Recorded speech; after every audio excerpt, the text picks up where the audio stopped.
Ei, você, tá querendo criar um canal de cortes e começar do jeito certo, maximizando seus ganhos? Com o método Cortes de Podcast, você vai saber todos os detalhes de como criar um canal do jeito certo. Acesse o primeiro link na descrição para saber mais. Ó, Maravilha. o Tonho Robert mandou: se a Terra foi criada em 7 dias, como está descrito na Bíblia, então como explicar a existência de milhões de esqueletos de dinossauros com milhões de anos? Ou esses 7 dias de criação não significam que são realmente 7 dias normais? Qual a explicação para isso? Dinossauro é jovem, gente. A gente encontrou dinossauro com tecido mole, com carbono 14. É que tem uma galera que manda mensagem sem que chegou no meio. Entendi.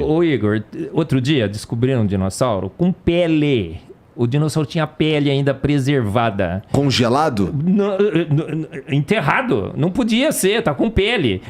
Órgãos internos de dinossauros praticamente intactos já foram encontrados. Como é que a gente não fica sabendo disso, Marcos? Por quê? Você acha que os corintianos vão anunciar que o Palmeiras tem mundial, né? Que nem o rapaz veio aí? Não vai. Novas evidências de que o Palmeiras tem mundial. Você acha que no jornal do Corinthians vai sair essa notícia? Cara, é que tu me desculpa. Isso parece muito com aquelas notícias de achou uma sereia. Da conspiração. Não, por isso que eles não querem publicar. Porque a sereia foi encontrada. A sereia da Terra Jovem. A sereia de que fomos feitos prontos. A Figura sereia de linguagem, do design viu? inteligente. Para eles é sereia. Para eles é sereia. Nossa, é fato. O que é sereia? Eu não quero que o sobrenatural ponha o pé na porta. É tudo matéria, energia e espaço. Mas a gente sabe que não é. A gente que tem filho, inclusive, né? Eu tenho 2... da primeira geração, 2 da segunda, G1, G2, né? Você sabe que tem mais do que matéria. Cara, eu vou procurar esse lance aí dos dinossauros, dos órgãos. Assim, tecido mole, não tô duvidando de você. É que eu quero ler. Mas tem uma coisa também eu não viria no Flow com um dado que não tá na ciência, né? Mas tem uma coisa também importante. Tem 2 ciências, se você me permite. Tem a ciência acadêmica, que é aquela dos journals, um artigo científico que é publicado, que está em inglês técnico, com abstract, aquela coisa toda, revisada por pareceristas, que sai numa revista que 4, 5 pessoas vão ler. Essa é uma ciência. E tem aquela outra ciência, que é a da banca de jornal. É a da revista super interessante, que às vezes nem sabe da discussão maior que está por detrás daquilo ali. Tem muita coisa. E vou te falar uma coisa. Assim como é ler do engano acreditar que igreja é clube de todo mundo santinho, bonitinho, porque tem muita coisa errada em nome de Deus, também é ler do engano achar que na ciência é tudo certinho, tudo bonitinho. Não. Tem um camarada chamado Alan Sokal, que ele fez uma coisa interessante. Você conhece a história desse cara?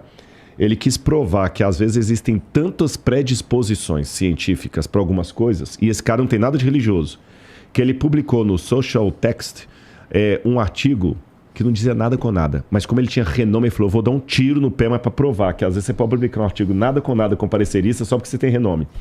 E foi publicado. Depois ele falou assim, o que eu usei ali? Nada. Então, acontece esses problemas. Exatamente, experimento social. Eu vou contar uma história rápida da minha área. Vocês falaram de Davi em um determinado momento, quando eu cheguei aqui. Até 1991, não havia nenhuma prova arqueológica da existência de Davi. E a gente até ironiza os críticos da Bíblia falando o seguinte, que o método deles é o seguinte, a ausência de evidência é a evidência da ausência. Você entendeu? Se eu falei que eu ganhei uma caneta Montblanc e eu perdi a caneta aqui, se ninguém achar a caneta, o Rodrigo é mentiroso? Não. Às vezes eu caiu a caneta aqui embaixo, às vezes alguém guardou, levou para si. Pode acontecer aquela lei de Murphy, que a melhor maneira de encontrar uma coisa é procurando outra. Daqui a 3 meses alguém tá varrendo lá, acha a caneta ali. Mas enquanto não achar a caneta, você gratuitamente fala assim, o Rodrigo mentiu, o Rodrigo nunca teve caneta Montblanc. A arqueologia, ela trabalha com fragmentos de história. Nós não temos toda a história completa. A maioria se perdeu. Seja a arqueologia bíblica, a arqueologia andina, a egípcia, a suméria, a siriologia, não todas. Então a questão não é se eu tenho um achado arqueológico para cada parte da Bíblia. É se o que eu encontrei confirma a história bíblica ou não, por amostragem. Aí diziam, Arthur é uma invenção da Bíblia Sagrada. A escola de Copenhagen lá, de Philip Davis, dizia o seguinte, Arthur o rei Davi é tão histórico quanto o rei Arthur. Mas acadêmicos dizendo isso. Aí um grande professor de paleografia da Universidade de Sorbonne, aí é a minha área, né? André Lamer, ele estava pesquisando na estela de Mecha, que é uma pedra de basalto com inscrições aramaicas que está lá no Museu do Louvre. E numa parte bem deteriorada da peça, ele olhou com a lupa e falou: aqui está escrita a expressão Beit David, que tanto em aramaico quanto em hebraico significa casa de Davi, ou dinastia davídica. Ele falou: aqui está uma prova, Davi existiu, está numa estela, contando um relato histórico que aconteceu da batalha do rei Mexa, e ele menciona os reis da Beit David, da casa de Davi. A ala dos incrédulos estava tão forte como ele que, apesar de André Lamer ser um dos mais renomados professores de paleografia da Sorbonne, ele foi execrado. Literalmente, lacraram com o cara. Ele quase perdeu a cadeira dele, teve dificuldade de publicar artigos, que acontece isso também. Você entendeu? Às vezes os paresteristas cegos não são cegos. Artigo de Marcos, eu não vou dar ibope para esse cara não, porque se eu alimentar o látis dele, não quero. Acontece isso. Ele ficou assim mal em 1991. Em 1992, um ano depois, encontraram em Tel Dan, em Israel, uma outra inscrição. Foi o professor Avram Viran. E lá estava Beit David. Quando a inscrição foi anunciada, falaram assim: isso é mentira, isso é mentira. Não, ele publicou em artigo científico. Aí falaram assim: não, essa pedra deve ter sido comprada no mercado de antiguidades. Não, ela foi encontrada em loco. Então ele mentiu. Chegaram a duvidar da idoneidade de um professor de idade que tinha uma carreira brilhante. Chegaram a duvidar porque tinham que dizer que Davi não existiu. Aí depois provaram: não, a pedra é real, tem pátina, ela é antiga. Pátina é quando a gente mede a datação para saber se é antiga ou forjada. Não, mas ele não está Beit Davi, não está Beit Dod, é o nome de um lugar. O pessoal tentou de tudo. Quando não tinha mais para onde fugir, admitiram: tá bom, Davi existiu. Mas ele não foi o rei de um reino unificado de Israel. Davi foi mais um bandoleiro, tipo um lampião, para falar da nossa cultura aqui. 2 detalhes. Letra A, quando chegou agora em 2021, final de 2021, início de 2022, a Sorbonne criou uma nova técnica de leitura de inscrições antigas, que você pega o que está profundo, o baixo relevo, e torna em alto relevo. Aí fica fácil ler. E viu que ali estava escrito Beit David, que André Lamer estava certo desde lá de trás. E os caras estavam tão certos de que Davi era um mito, que ridicularizaram um professor de renome, demorou anos e anos para ver que ele estava certo. E o outro, Avram Viran, provou. Tem 2 provas de Davi.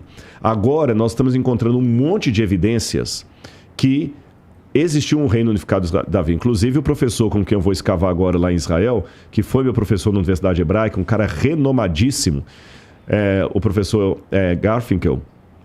Inclusive, tem uma coisa da Unicamp, que quando ele veio, um dos professores que se opôs à minha fala lá, que eu fui conhecer, ateu, fiz uma amizade tremenda com esse professor, muito querido. E esse professor até mandou um e-mail para mim uma vez, num momento muito cruel da minha vida, e falou assim: Rodrigo, eu não creio em Deus, cara, mas você crê de maneira tão bonita, se apega ao seu Deus que ele vai te tirar dessa. Eu recebi isso desse professor ateu com quem teve a briga na Unicamp.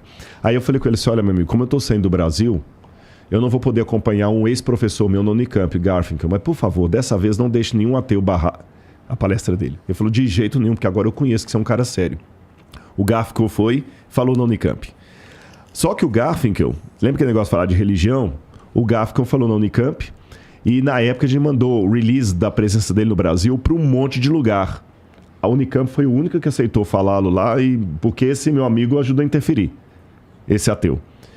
Mas ele não falou em outros lugares, nenhuma rede. Quem o entrevistou foi uma rede religiosa, a HIT TV. Ele foi falar na HIT TV, do R.R. Soares, porque nenhuma outra religião falou. Nenhuma outra TV, um cara renomadíssimo. Ninguém quis.